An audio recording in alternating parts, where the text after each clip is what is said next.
guys, so this is my first ever long form video on this channel. I'm so excited to finally be here. I'm not going to chit chat too long, but I started my journey in book talk, and with the TikTok ban approaching, I'm gonna spread out to YouTube as well. I've been seeing a lot of people do this trend, which me being new to the whole bookish universe, I didn't know even existed, but it does. And it is the long TBR for the following year. In this case, the 25 books I plan to read in 2025. I really hope I can read a lot more than that, because just going through the books that I have and like the ones that maybe go with these that I just don't physically have yet, it actually was sad, like leaving some books behind thinking, I might not read those next year. It is crazy having books that I might not get to in years, and like physically, and that hurts. I am a slow reader and I work on a lot of other stuff, so sitting down to read doesn't always work out for me, but I'm gonna try to make it more of a priority, especially because I'm trying to grow this account, this brand.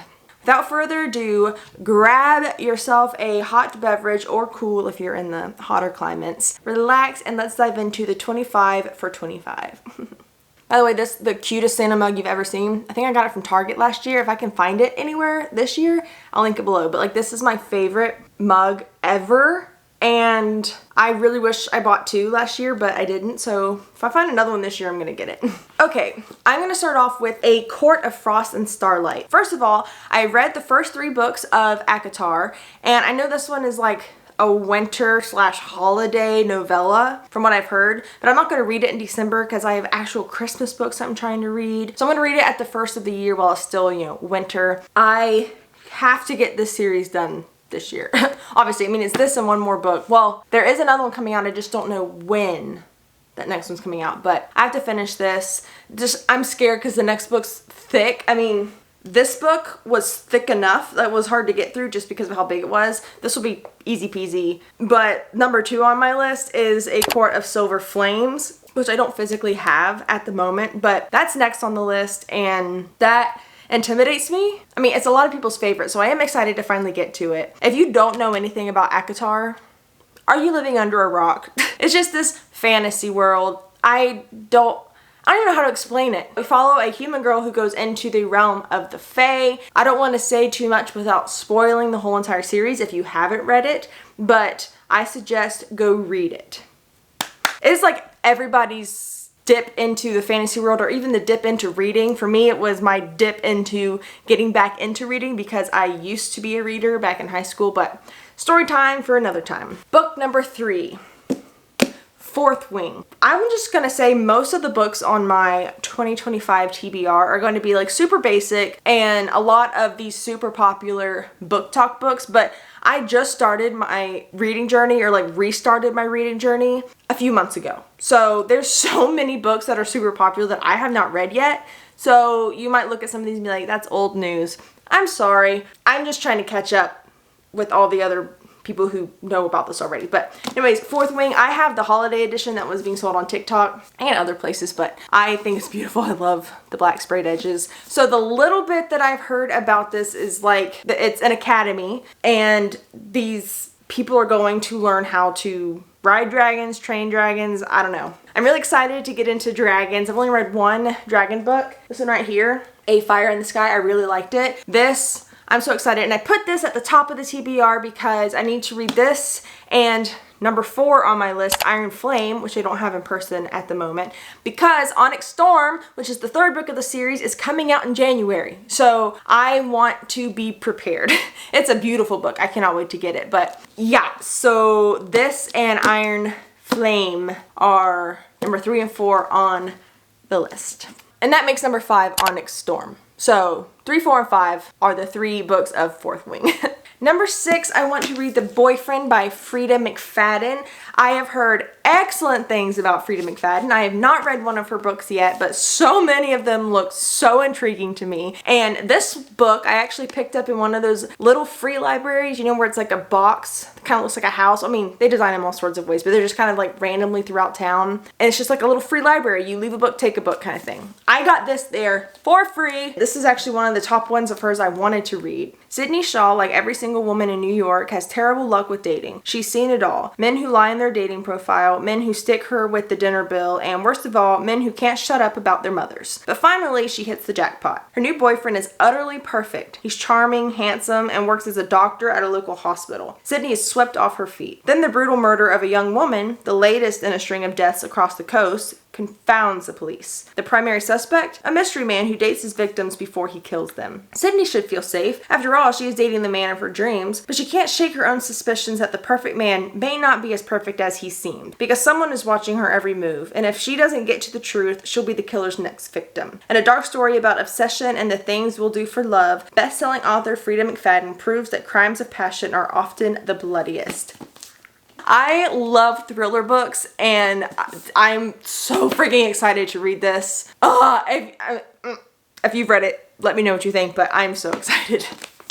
All right, number 7, Verity by is it Colleen or Colleen Hoover. I haven't read any of her books before. I know she's like super popular, but I just haven't read any of them yet. But this is one that when I saw it recommended to me on Book Talk, someone said, if you want to be creeped out, read this, and I immediately add to cart.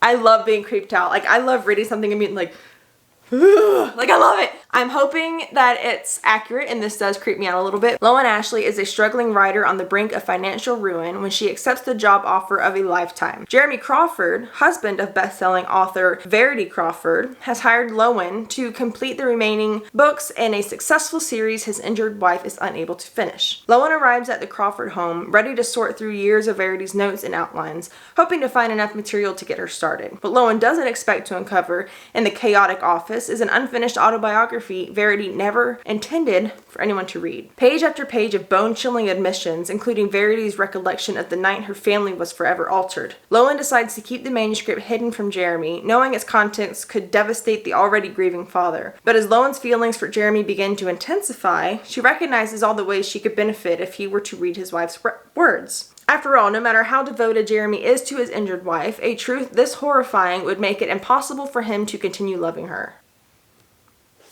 Alright, the next book I do not have in my possession yet, but it is When the Moon Hatched.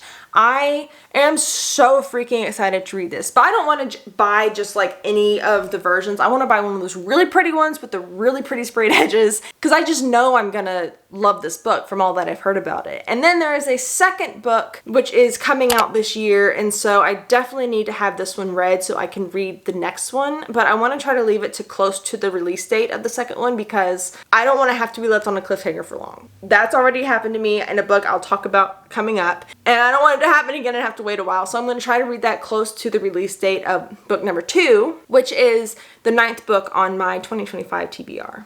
Alright, number 10 is this book by Marie Force, In the Air Tonight. I got this off the TikTok shop. I was actually sent it, and I'd never heard of it before, but first of all, just take a moment to look at how beautiful this book is. Like, this truly is a beautiful book, and it has that like matte, soft finish on the pages or on the cover, and I'm obsessed. But let me read the back of it for you. I was there, I saw what you did. That's like the headliner. I wasn't supposed to be there that night, but my friend Sienna talked me into going to the party in Land's End so she could spy on her boyfriend. While hiding out in the woods, we witnessed an unspeakable crime, and we did everything wrong afterward. Connections run deep in our small town. I was pressured into keeping my mouth shut, even though every part of me objected. I assumed I'd always do the right thing in any situation. I was wrong about that and a lot of other things. 14 years later, I learned that the guy who committed that unspeakable crime is running for Congress, and something in me snaps.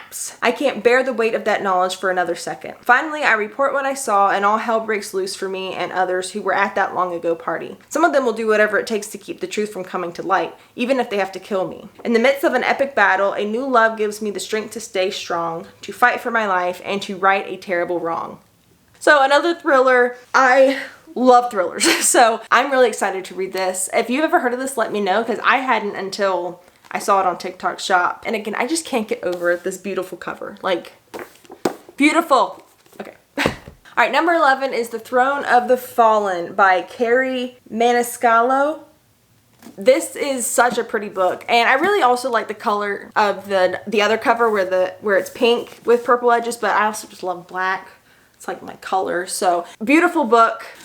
I honestly don't even know what this is about. I do, like I've heard it a million times, but I don't remember. So we're gonna read the back of it. A dark prince battling an impossible curse. The Prince of Envy has never claimed to be a saint, but when a cryptic note arrives signaling the beginning of a deadly game, he knows it will take more than a hint of sin to win and save his falling demon court, though none of his meticulous plans prepare him for her, the frustrating artist who ignites his sin like no other. A mysterious artist with secrets of her own. The trouble with scoundrels is that they haven't a modium of honor, a fact Miss Camilla Antonius learns after one Waverly Green's most notorious rakes attempt to blackmail her. To avoid a ruinous scandal, Camilla must enter a devil's bargain with Envy, unaware his game will awaken her true nature, while trying to avoid the most dangerous trap of all, falling in love.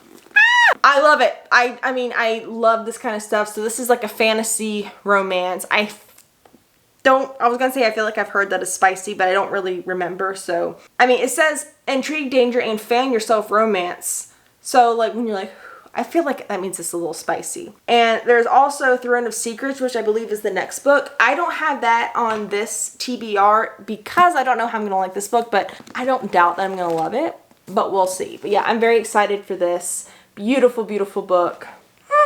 Number 12, Phantom of the Opera. So this is a book I have had for a little while. My favorite movie of all time is the 2001 version of Phantom of the Opera with Gerard Butler and Emmy. Oh my gosh, I forgot her last name. But you get it. This is the book, I believe, that's like done up after that version. So I just thought I need to read it, and this is like a book trophy for me, but I just need to read it and see what it's like in book form. And I'm really excited because like I said, this is my favorite movie. If you don't know anything about the Phantom of the Opera, it's about a opera house in, I want to say it's in London, but it's at least over there, England, and there is a phantom living in it, and it's rumors about him. Some people believe it, some people don't. But then a young soprano emerges and he falls in love with her, obsessively in love with her, and she is in love with this other guy, and so there's like this love triangle and danger and all that kind of stuff. So I'm obsessed with this movie. I know I'm gonna be obsessed with this book, so I had to put this on my list. Number 13, Powerless. Now, this has been on my TBR for a little bit now, and there's 2 other books in the series. They're not on this list as of yet. This was actually gifted to me from one of my book talk friends, and I'll mention her, I'll link her stuff down below because she's the best. She said she loved this book so much, and I love stuff like this. Let me read the back for you. Payton is a thief, and Kai is the prince. Only the extraordinary belong in the kingdom of Isla, the exceptional, the elites. The elites have possessed powers for decades, gifted to them by the plague, while those born ordinary are just that, banished from the kingdom of Isla and shunned from society. No one knows this better than Payton Gray, an ordinary, posing as a psychic to blend in with the elites. But when she unwittingly saves one of Isla's princes, Kai Azur, she's thrown into the purging trials, a brutal competition showcasing the elites' powers. If the trials and the opponents within them don't kill her, the prince she's fighting feelings for will if he discovers what Payton is. Completely ordinary. That sounds amazing. More like trials and stuff. I do quite enjoy a book like that. So let me know if you've read this. I know a lot of people have, but I'm excited. Okay, number 14, Lights Out by Nevessa Allen. This was big in fall of this past year. I didn't get around to it. I just had so many other things I was doing, like those books. I am so excited to read this. And then the audiobook came out. Okay. And then the audiobook came out, and I've heard amazing things about the audiobook. So I don't know if I'm going to read and listen to them separately, or if I'm gonna do what I did with A Court of Mist and Fury, which was listen and read at the same time. I might do that just because sake of time. I don't want to do this book twice, but man, I'm so excited. I do remember hearing about, like, she watches this guy online do these thirst traps, and I think she tells someone, I don't know how it got around, but the person she was talking to, maybe her friend, was roommates with Josh, the guy she was talking about. So that's how that all comes into fruition. But then there's someone else stalking her. I'm so freaking excited to read this. You have no idea. I'm a little crazy. All right, 15, 16, 17, and 18. The Twisted series. Twisted Love, Twisted Games, Twisted Hate, and Twisted Lies. I've had this for a little bit now, and I honestly don't know if I'm gonna like it. I think I will. It's like this spicy romance series by Anna Wang, and I've heard so many people love her, and so many people love this series, so I'll read the back of this one for you. Alex Volkov is a devil blessed with the face of an angel and cursed with a past he can't escape. Driven by a tragedy that has haunted him for most of his life, his ruthless pursuits for success and vengeance leave little room for matters of the heart. But when he's forced to look after his best friend's sister, he starts to feel something in his chest. A crack, a melt, a fire that could end his world as he knew it. Ava Chen is a free spirit trapped by nightmares of a childhood she can't remember. But despite her broken past, she's never stopped seeing the beauty in the world, including the heart beneath the icy exterior of a man she shouldn't want. Her brother's best friend. I don't know much of what I'm getting myself into, but I am excited and I would like to read this entire series. Like, I don't think that's too crazy to hope for, but we'll see.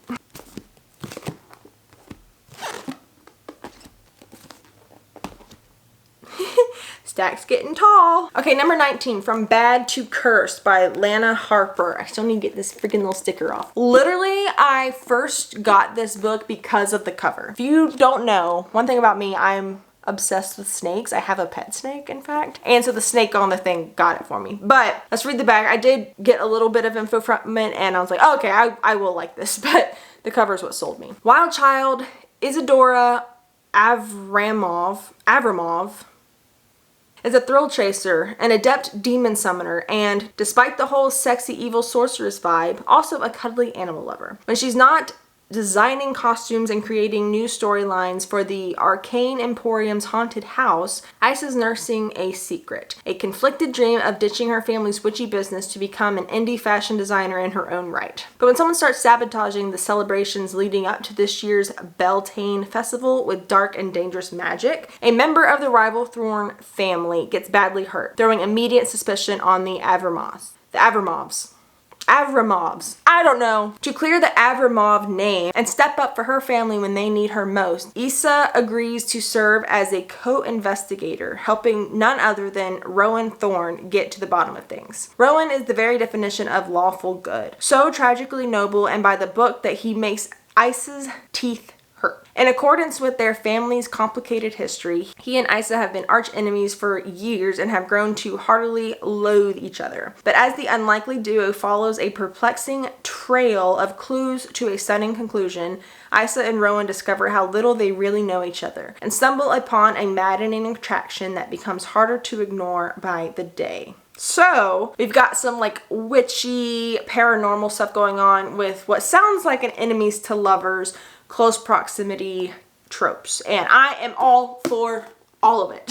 Let me know if you've read this because I don't see it talked about a lot, so I'm excited. Okay, number 20, The Stars Are Dying. I got this book from Walmart. Look how freaking gorgeous it is. I got this when I hit 1,000 followers on Book Talk. This was my little present to myself. It is just so beautiful, and like I have heard good things about it, but I honestly wanted to buy it anyways just because look at it. What are with these names I cannot pronounce? Oh my gosh. Estrella is a prisoner of her own mind, the past sliding from her grasp like water. But she knows she must escape the cruel arms that hold her captive and find her clouded memories once again. This quest leads her to the Libertatum, a succession of trials hosted by the king in which 5 human lands compete for a cycle of safety from the vampires seeking blood, claiming souls, and savaging after dark. But even winning the Libertatum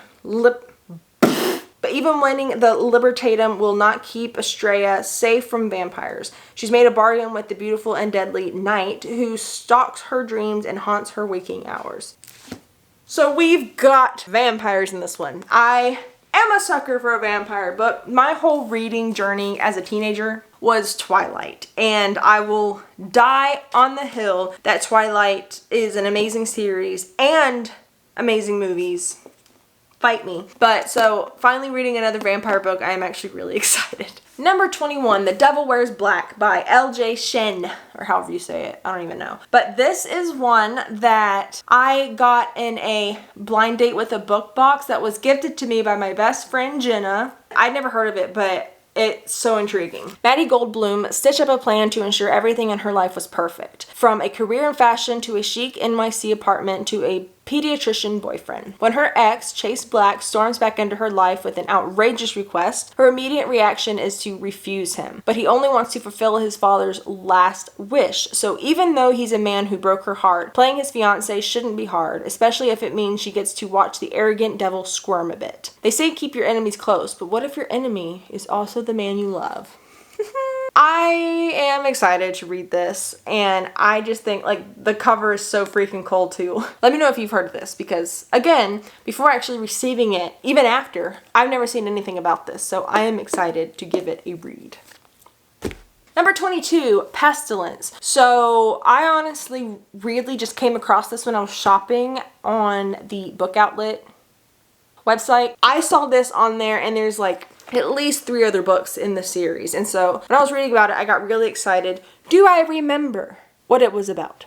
No, but I'll read the back, and I just know I was really excited to read this. Pestilence, War, Famine, and Death. It's the 4 Horsemen series is what it's called. 4 horsemen riding their screaming steeds, racing to the corners of the world. 4 horsemen with the power to destroy all of humanity. They came to Earth, and they came to end us all. When Pestilence, the first of the horsemen, comes for Sarah Burns' town, one thing is certain. Everyone she knows and loves is marked for death. Unless, of course, the angelic-looking horseman is stopped, which is exactly what Sarah has in mind when she shoots the unholy beast off his steed. Too bad no one told her Pestilence can't be killed. Alive and furious, the horseman takes Sarah prisoner, determined to make her suffer for impeding his mission. Despite her pleas, nothing and no one gets in the way of his orders to destroy humankind. Only the longer Pestilence spends beside Sarah's bravery and compassion, the more he seems to understand her and humanity. And the longer Sarah travels with Pestilence and his plague, the more uncertain she grows about his true feelings toward her and hers towards him. Sarah might be able to save the world, but she'll have to sacrifice her heart in the process. Yes, I mean, we love the whole like enemies to lovers, which is what I'm getting from here, along with the whole like fantasy supernatural element. I am really excited for it because that's just like right up my alley. Number 23, Grimstone. Look at that. So this was like popular in like the Halloween era this past year, but again, I was still kind of just getting into reading, so I didn't have the chance to get to this yet. But I bought this from this cute little bookstore that I visited in this town. This is a whole series, so I am excited. Let me read about this real quick because of course I forgot. I thought I wanted to make her scream, but now I want to make her smile too. It doesn't matter what order. Remy Hayes is beginning to think she's cursed. Her fiance cheated on her, her brother Jude is a major pain in her ass, and the moldering mansion she inherited from her uncle might just be haunted. Flipping Blackleaf Manor already feels impossible, even before Remy is blackmailed by Dane Covett, the dangerously hot doctor next door and Grimstone's most eligible bachelor. If you can ignore the fact that everyone in town thinks he's murdered his wife, Remy doesn't want to believe it, especially after Dane sews up a gush in her thigh and steals a kiss in payment. A kiss that makes it hard to walk for reasons that have nothing to do with an injured leg. But as the renovation takes a strange and violent turn, Remy must decide if Dane is the one haunting her nights or if he's trying to protect her from something much worse. Oh my gosh, I can't wait to read this. I have this towards the end of my list so that I can hit it around October time, because haunting, scary men, murderers, if that's not October, I don't know what is, but I'm so excited. Okay, number 24. The Christmas Tree Farm. Now, I never read the pumpkin spice or the pumpkin spice latte cafe or pumpkin spice cafe, I think what it's called. I don't know. I didn't read that. I might if I really like this book, but I'm saving October and fall times for more of like the Halloween vibes. I'm not really big into the mushy gushy sweet like cozy stuff. I am when it comes to like movies and music and stuff like that, but books I don't think I am, but I don't actually really know, so I'm going to try to give these kind of books a fighting chance, at least in the holiday season. But this, a small town spicy festive romance. Kira North hates Christmas. Of course she does. Which is Bleh! Which is unfortunate since she just bought a Christmas tree farm in a town that's too cute for its own good. Bennett Ellis is on vacation in Dream Harbor trying to take a break from both his life and his constant desire to always fix things. But somehow, fate finds Ben trapped by a blanket of snow at Kira's farm, and despite her grinchiest first impressions, with the glow of the fairy lights twinkling in the trees and the promise of a warming hot chocolate, maybe, just maybe, these two lost souls will have a Christmas they'll forever remember. Cute. I don't know what I'm getting into with this, but I'm sure there'll be some banter and stuff since, you know, she's all Grinchy-like, but let me know if you've read this or the whole series thing like this. And then number 25, last but not least, A Merry Little Meet Cute. Now, I had both of these on my TBR for this December, but we're approaching halfway through December as of right now, and I'm not even halfway through the first Christmas book. I think that's because they're not really my style. They are my style for sure when it comes to movies. So if I get through the two that I plan to get through this December and just hate it, I might swap these two out for I've seen like Christmas horror books, so I might do something like that. I've heard good things about this and I want to give it a go. I want to give all 4 of my Christmas books that I have a go, but I don't think I'll buy any more unless they're like thriller Christmas. That made me crazy. B. Hobbs, aka Bianca Von B. Hobbs, aka Bianca Von Honey, has a successful career as a plus-size adult film star. With a huge following and 2 supportive moms, she couldn't ask for more. But when her favorite producer cast her to star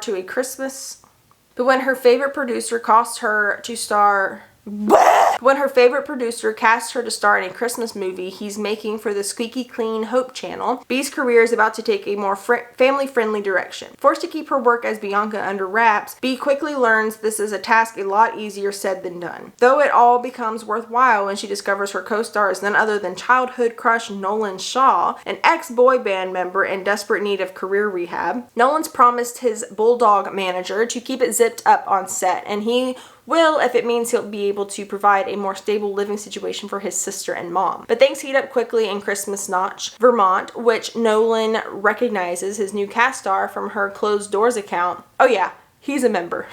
Now, Bee and Nolan are sneaking off for quickies on set and keeping their new relationship a secret from the Hope Channel's exes. Whatever. Things only get trickier when the reporter who trope-doed Nolan's singing career comes snooping around and takes an instant interest in mysterious newcomer Bee. And if Bee and Nolan can't keep their off-camera romance behind the scenes, then this merry little meet cute might end up on the cutting room floor. So, drama! No idea what I'm going to think about this, but I've heard a lot of good things, so high hopes. Okay, well, these are my 25 for 2025, and I am excited. I really hope this is, like, easy to do. I hope I can do twice this much this year, but who knows? So let me know which of these are on your TBR and which ones you've already read, because I would like to know, and I want to know your opinions. So thanks, guys, so much for watching, and have a wonderful day.